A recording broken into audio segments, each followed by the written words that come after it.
ನಮಸ್ಕಾರ ವೀಕ್ಷಕರೇ. ಪೂರಿ ಜಗನ್ನಾಥನ ರಥಯಾತ್ರೆ ನಡೀತಾ ಇದೆ. ಯಾಕೆ ಪೂರಿ ಜಗನ್ನಾಥ ರಥಯಾತ್ರೆಯಲ್ಲಿ ಅಷ್ಟೊಂದು ಜನ ಸೇರ್ತಾ ಇದ್ದಾರೆ? ಈ ರಥಯಾತ್ರೆಯ ಅಪರೂಪದ ರಹಸ್ಯ ಏನು? ಪೂರಿ ಜಗನ್ನಾಥನ ರಥಗಳನ್ನ ಪ್ರತಿ ವರ್ಷ ಹೊಸದಾಗಿ ನಿರ್ಮಾಣ ಮಾಡೋಕೆ ಕಾರಣ ಏನು? ಪೂರಿ ಜಗನ್ನಾಥನ ರಥವನ್ನ ಲಕ್ಷ್ಮೀ ದೇವಿ ಹಾನಿಗೊಳಿಸಿ ಬಿಡ್ತಾಳಂತೆ. ಈ ರೀತಿ ಮಾಡೋಕೆ ಕಾರಣ ಏನು? ಇವೆಲ್ಲವನ್ನ ನಾನ್ ತಿಳಿಸ್ತಾ ಹೋಗ್ತೀನಿ. ಈ ವಿಡಿಯೋದಲ್ಲಿ ನೀವು ರಥಯಾತ್ರೆ ಬಗ್ಗೆ ಸಂಪೂರ್ಣ ಮಾಹಿತಿಯನ್ನ ತಿಳ್ಕೋಬಹುದು. ನೀವು ಆದ್ಯಂತ್ ಮೀಡಿಯಾ ಚಾನಲ್ನ ಇದೇ ಫಸ್ಟ್ ಟೈಮ್ ನೋಡ್ತಾ ಇದ್ರೆ ಈಗಲೇ ಸಬ್ಸ್ಕ್ರೈಬ್ ಮಾಡಿ, ಲೈಕ್ ಮಾಡಿ, ಶೇರ್ ಮಾಡಿ.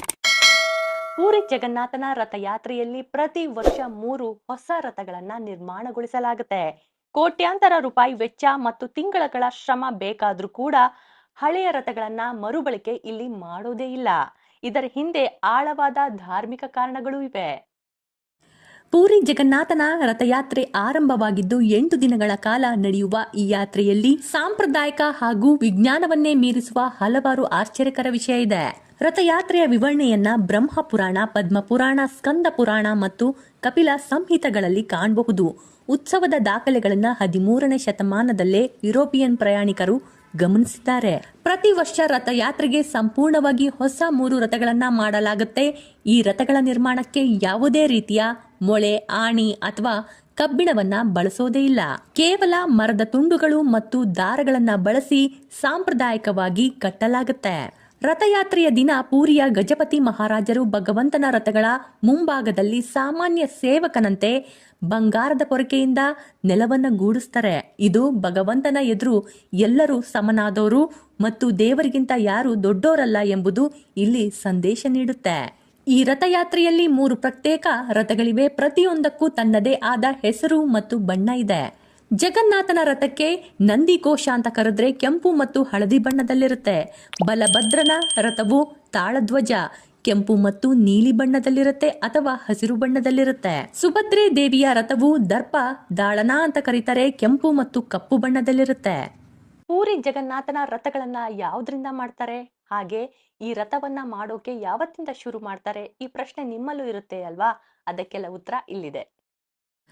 ಪ್ರತಿ ವರ್ಷ ಅಕ್ಷಯ ತೃತೀಯ ಶುಭ ದಿನದಂದು ರಥಗಳ ನಿರ್ಮಾಣ ಕಾರ್ಯವನ್ನ ಅಧಿಕೃತವಾಗಿ ಆರಂಭ ಮಾಡಲಾಗುತ್ತೆ. ಈ ಪವಿತ್ರ ಸಂಪ್ರದಾಯವನ್ನ ರಥ ಅನುಕೂಲ ಎಂದು ಕರೆಯಲಾಗುತ್ತೆ. ನಮ್ಮ ಸನಾತನ ಧರ್ಮದಲ್ಲಿ ಅಕ್ಷಯ ಅಂದ್ರೆ ಸಾಕು, ಎಂದಿಗೂ ನಾಶವಾಗದೇ ಇರೋದು ಎಂದರ್ಥ. ಈ ದಿನದಂದು ಆರಂಭಿಸುವ ಯಾವುದೇ ಒಳ್ಳೆಯ ಕಾರ್ಯಗಳು ಯಾವುದೇ ವಿಘ್ನಗಳಿಲ್ಲದೆ ಸಂಪೂರ್ಣಗೊಳ್ಳುತ್ತೆ ಎಂಬ ನಂಬಿಕೆ ಇದೆ. ಅಕ್ಷಯ ತೃತೀಯ ದಿನದಿಂದಲೇ ಜಗನ್ನಾಥ ಸ್ವಾಮಿಗೆ 42 ದಿನಗಳ ಕಾಲ ಚಂದನ ಯಾತ್ರೆ ಉತ್ಸವ ಅಂತ ಆರಂಭ ಮಾಡ್ತಾರೆ.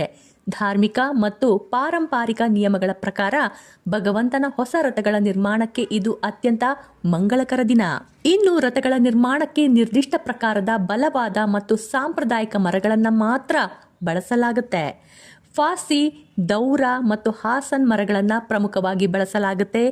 ರಥದ ಬೃಹತ್ ಚಕ್ರಗಳನ್ನ ಮಾಡಲು ಮುಖ್ಯವಾಗಿ ಫಾಸಿ ಮರಗಳನ್ನೇ ಬಳಸಲಾಗುತ್ತೆ. ಯಾಕಂದ್ರೆ ಇದು ಭಾರವನ್ನ ಹೊರಲು ಅತ್ಯಂತ ಗಟ್ಟಿಮುಟ್ಟಾಗಿರುತ್ತೆ.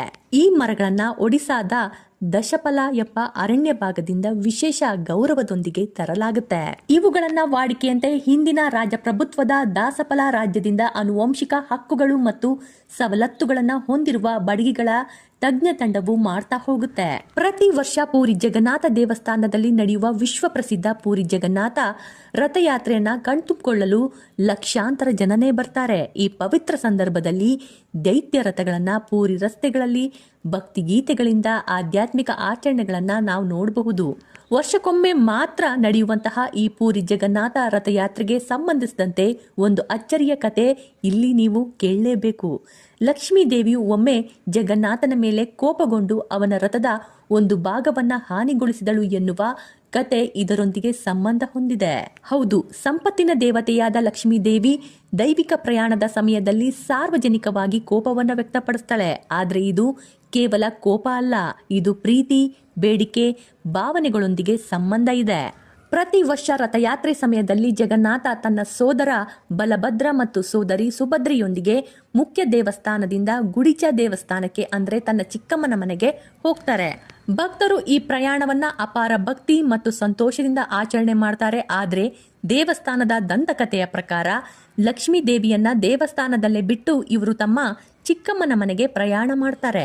ಇದು ಅವಳಿಗೆ ತೀವ್ರವಾದ ಕೋಪವನ್ನ ತರಿಸುತ್ತೆ. ಆಕೆ ಕೋಪ ತನ್ನನ್ನ ಅವರು ಬಿಟ್ಟೋದ್ರು ಅಂತ ಅಲ್ಲ, ಬದಲಾಗಿ ಜಗನ್ನಾಥನಿಂದ ತಾನು ದೂರ ಇರಬೇಕಲ್ಲ ಎಂಬುದು ಇದರ ಬಗೆಯಾಗಿತ್ತು. ಜಗನ್ನಾಥ ತನ್ನನ್ನು ಬಿಟ್ಟು ಹೋಗಿದ್ದನೆಂದು ತಿಳಿದ ನಂತರ ಲಕ್ಷ್ಮೀ ದೇವಿಯು ಅಂತಿಮವಾಗಿ ಜಗನ್ನಾಥನ ಮೇಲೆ ಕೋಪಗೊಳ್ತಾಳೆ. ಭಾವುಕಳಾಗಿ ರಥಯಾತ್ರೆಯ ಮೆರವಣಿಗೆಯ ಹೆಜ್ಜೆ ಹಾಕಿ ಪರಿಸ್ಥಿತಿಯನ್ನ ನೇರವಾಗಿ ಎದುರಿಸ್ತಾಳೆ. ದೇವಾಲಯದ ಸಂಪ್ರದಾಯಗಳು ಹೇಳುವಂತೆ ಅವಳು ಕೋಪದಿಂದ ಜಗನ್ನಾಥನ ರಥದ ತುಂಡುಗಳನ್ನ ಸಾಂಕೇತಿಕವಾಗಿ ಹಾಳು ಮಾಡಿಬಿಡ್ತಾಳೆ ಅಥವಾ ರಥವನ್ನ ಮುರಿದು ಬಿಡ್ತಾಳೆ. ಈ ಕ್ಷಣವು ಅನೇಕ ಭಕ್ತರನ್ನ ಆಶ್ಚರ್ಯಗೊಳಿಸುತ್ತೆ. ಯಾಕಂದ್ರೆ ಲಕ್ಷ್ಮೀ ದೇವಿ ಸಾಮಾನ್ಯವಾಗಿ ಶಾಂತವಾಗಿರ್ತಾಳೆ ಮತ್ತು ಸಮೃದ್ಧಿಯ ಸಂಕೇತವಾಗಿರ್ತಾಳೆ. ಆದ್ರೆ ಈ ಕಥೆಯು ದೈವಿಕ ಬಂಧಗಳು ಹೆಚ್ಚು ಭಾವನಾತ್ಮಕ ಮತ್ತು ಮಾನವ ಭಾಗವನ್ನ ಬಹಿರಂಗಪಡಿಸುತ್ತೆ. ಇಲ್ಲಿ ಪುರಾಣಗಳು ಸಹ ಪ್ರೀತಿಯು ಕೆಲವೊಮ್ಮೆ ಆತುರತೆ ಅಥವಾ ನೋವಿನ ಭಾವನೆಗಳಿಗೆ ಕಾರಣವಾಗುತ್ತೆ ಎಂದು ತೋರಿಸಿಕೊಡುತ್ತೆ. ಇನ್ನು ರಥಯಾತ್ರೆಯಲ್ಲಿ ಏನೆಲ್ಲ ನಡೆಯುತ್ತೆ ಗೊತ್ತಾ? ಜಗನ್ನಾಥ ಆತನಿಗೆ ಜ್ವರ ಬಂದಿರುತ್ತೆ, ಆತ ಏಕಾಂತದಲ್ಲಿರ್ತಾನೆ ಅಂತ ನಿಮಗೆಲ್ಲ ನಾನು ಮೊದಲೇ ತಿಳಿಸಿದ್ದೆ. ಆ ಸಂದರ್ಭ ಮುಗಿದ ನಂತರವೇ ರಥಯಾತ್ರೆಯ ಮೊದಲ ದಿನ ಸಾರ್ವಜನಿಕ ದರ್ಶನ ಇರುತ್ತೆ. ಆಷಾಢ ಶುಕ್ಲ ದ್ವಾದಶಿಯಂದು ದಿವ್ಯ ರಥೋತ್ಸವ ಆರಂಭವಾಗುತ್ತೆ. ಈ ದಿನ ಜಗನ್ನಾಥ, ಬಲಭದ್ರ ಮತ್ತು ಸುಭದ್ರೆಯ ಭವ್ಯ ರಥೋತ್ಸವ ಜಗನ್ನಾಥ ದೇವಾಲಯದಿಂದ ಗುಡಿಚ ದೇವಾಲಯದವರೆಗೆ ಎಳೆದುಕೊಂಡು ತರಲಾಗುತ್ತೆ. ಗುಡಿಚ ದೇವಾಲಯವನ್ನ ಸಾಂಪ್ರದಾಯಿಕವಾಗಿ ದೇವತೆಗಳ ಚಿಕ್ಕಮ್ಮನ ಮನೆ ಎಂದು ಪರಿಗಣಿಸಲಾಗುತ್ತೆ. ದೇವತೆಗಳು ಗುಡಿಚ ದೇವಾಲಯವನ್ನ ತಲುಪಿದ ನಂತರ ಲಕ್ಷ್ಮೀ ದೇವಿ ಹೇರ ಪಂಚಮಿಯಂದು ಜಗನ್ನಾಥನನ್ನ ಭೇಟಿ ಮಾಡ್ತಾಳೆ ಎನ್ನುವುದು ನಂಬಿಕೆ. ಈ ಆಚರಣೆಯ ಮುಖ್ಯ ಉದ್ದೇಶ ದೇವಸ್ಥಾನದಿಂದ ದೂರವಿರುವಂತಹ ಭಗವಂತನನ್ನ ಭೇಟಿ ಮಾಡೋಕೆ ಲಕ್ಷ್ಮೀ ದೇವಿ ಬರ್ತಾಳೆ ಎಂಬುದು ಸಾಂಕೇತಿಕವಾಗಿದೆ. ಇದು ಹಬ್ಬದ ಅತ್ಯಂತ ಪಾಲಿಸಬೇಕಾದ ಸಂಪ್ರದಾಯಗಳಲ್ಲಿ ಒಂದಾಗಿದೆ. ನಂತರ ರಥೋತ್ಸವ ಹಿಂದಕ್ಕೆ ತಿರುಗುತ್ತೆ. ಜಗನ್ನಾಥನ ದೇವಸ್ಥಾನದ ಕಡೆಗೆ ಮೆರವಣಿಗೆ ನಡೆಯುತ್ತೆ. ಸಾವಿರಾರು ಭಕ್ತರು 3 ಭವ್ಯ ರಥಗಳನ್ನ ಪೂರಿಯ ಬೀದಿಗಳಲ್ಲಿ ಎಳಿತಾರೆ. ದೇವಸ್ಥಾನಕ್ಕೆ ಮರಳಿ ಬಂದಂತಹ ಜಗನ್ನಾಥ ಆ ಬೀದಿಯಲ್ಲೇ ಇರ್ತಾನೆ. ಜಗನ್ನಾಥ, ಬಲಭದ್ರ, ಸುಭದ್ರೆ ದೇವಿಯನ್ನ ಭವ್ಯ ಚಿನ್ನದ ಆಭರಣಗಳಿಂದ ಅಲಂಕಾರ ಮಾಡಲಾಗುತ್ತೆ. ಇದು ವಿಶೇಷ ಮೆರುಗನ್ನೇ ನೀಡುತ್ತೆ. ರಥಯಾತ್ರೆಯ ಅಂತಿಮ ಮತ್ತು ಅತ್ಯಂತ ಮಹತ್ವದ ಆಚರಣೆಯಾಗಿ ನೀಲಾದ್ರಿ ಬೀಜೆಯೊಂದಿಗೆ ಹಬ್ಬವು ಮುಕ್ತಗೊಳ್ಳುತ್ತೆ. ಈ ದಿನದಂದು ಭಗವಾನ್ ಜಗನ್ನಾಥ, ಬಲಭದ್ರ, ಸುಭದ್ರೆ 3 ಜನ ಹಿಂತಿರುಗಿ ಗರ್ಭಗುಡಿಗೆ ಹೋಗ್ತಾರೆ. ವಾರ್ಷಿಕ ರಥೋತ್ಸವದ ಅಧಿಕೃತ ಅಂತ್ಯವನ್ನ ಗುರುತಿಸುವ ಮೂಲಕ ಇಲ್ಲಿ 3 ಜನರನ್ನ ಸಿಂಹಾಸನದ ಮೇಲೆ ಕೂರಿಸಲಾಗುತ್ತೆ. ಈ 8 ದಿನಗಳ ಕಾಲ ಅದ್ದೂರಿಯಾಗಿ ನಡೆಯುವಂತಹ ಪೂರಿ ಜಗನ್ನಾಥನ ರಥಯಾತ್ರೆಯನ್ನ ನೋಡೋಕೆ ದೇಶ ವಿದೇಶಗಳಿಂದ ಜನ ಬರ್ತಾರೆ. ನಾನು ಮೊದಲೇ ತಿಳಿಸಿದಂತೆ ಜಗನ್ನಾಥ ಸ್ವಾಮಿ ಸೋದರ ಮತ್ತು ಸೋದರಿಯೊಂದಿಗೆ ಮುಖ್ಯ ದೇವಸ್ಥಾನದಿಂದ 3 ಕಿಲೋಮೀಟರ್ ದೂರದಲ್ಲಿರುವ ತಮ್ಮ ಚಿಕ್ಕಮ್ಮನ ಮನೆಗೆ ಹೋಗ್ತಾರೆ. ಅಲ್ಲಿ 8 ರಿಂದ 9 ದಿನಗಳ ಕಾಲ ಉಳಿದು ನಂತರ ಮುಖ್ಯ ದೇವಸ್ಥಾನಕ್ಕೆ ಬರ್ತಾರೆ. ಈ ವಾಪಸ್ ಬರುವ ಯಾತ್ರೆಯನ್ನ ಬಹುಡ ಯಾತ್ರೆ ಎಂದು ಕರೀತಾರೆ. ಇಲ್ಲಿ ವರ್ಷವಿಡೀ ಜಗನ್ನಾಥ ದೇವಸ್ಥಾನದ ಒಳಗೆ ಪ್ರವೇಶಿಸಲು ಕೆಲವು ನಿಯಮಗಳಿವೆ. ಆದ್ರೆ ರಥಯಾತ್ರೆ ದಿನ ಭಗವಂತನೇ ಸ್ವತಃ ಬೀದಿಗೆ ಇಳಿದು ಬರ್ತಾನೆ.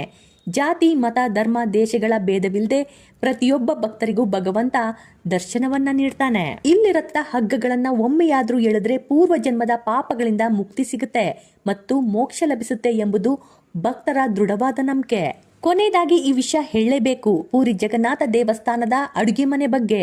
ವಿಶ್ವದ ಅತಿ ದೊಡ್ಡ ಅಡುಗೆ ಮನೆ ಎಂದು ಕರೆಯಲಾಗುತ್ತೆ. ಇಲ್ಲಿ ಕೇವಲ ಮಡಿಕೆಗಳನ್ನ ಮಡಿಕೆಯ ಮೇಲಿಟ್ಟು ಕಟ್ಟಿಗೆ ಒಲೆ ಮೇಲೆ ಪ್ರಸಾದವನ್ನ ತಯಾರು ಮಾಡಲಾಗುತ್ತೆ.